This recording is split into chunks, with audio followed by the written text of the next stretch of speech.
এবং এই ঢাকা 11 আসনে আমরা শাপলাকলি মার্কায় অংশগ্রহণ করছি। শাপলাকলি এই 11 আসনের মানুষের পরিবর্তনের জন্য, এলাকায় চাঁদাবাজি, সন্ত্রাস, দুর্নীতিকে চিরতরে বন্ধ করার জন্য আমরা কাজ করে যাচ্ছি ঐক্যবদ্ধভাবে।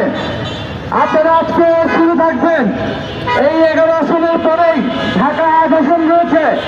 যেই ঢাকা 8 আসনে আমাদের প্রার্থী নাসিরউদ্দিন পাটোয়ারি, তার উপরে হামলা করা হয়েছে।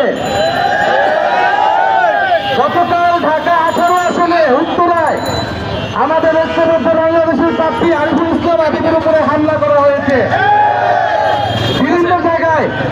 এছাড়া প্রায় 6 থেকে 7টি জেলায় জামাত ইসলামী নারী কর্মীদের উপরে, আমাদের বন্ধের উপরে হামলা করা হয়েছে, বাধা দেওয়া হয়েছে।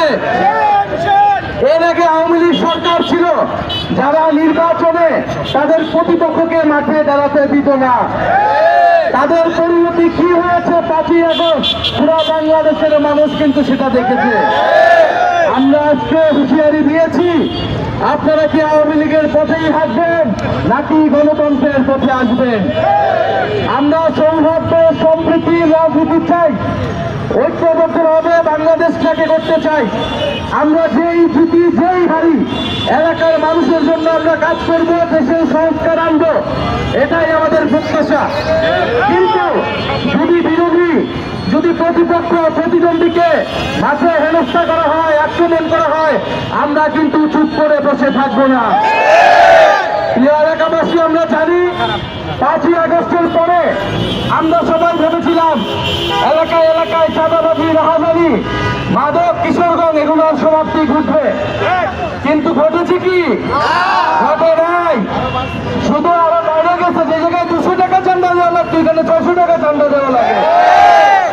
আমরা এটার জন্য রাজপথে নামি নাই, আমাদের হাজারো ভাই শহীদ হয় নাই।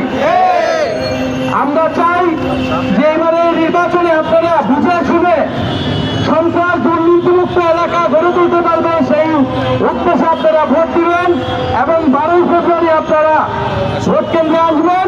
2টা করে ভোট থাকবে আপনাদের, একটা গণভোটে হ্যাঁ ভোট, আরেকটা হচ্ছে 11 দলীয় প্রার্থীর ভোট। শাপলাকলি থাকলে শাপলাকলি, দাঁড়িপাল্লা থাকলে দাঁড়িপাল্লা। আপনারা দোয়া রাখবেন। আজান হয়ে গেছে, আমরা এখন নামাজ পড়তে যাবো। ইনশাল্লাহ নামাজের পরে আমরা আবার কথা বলবো। আসসালামু আলাইকুম।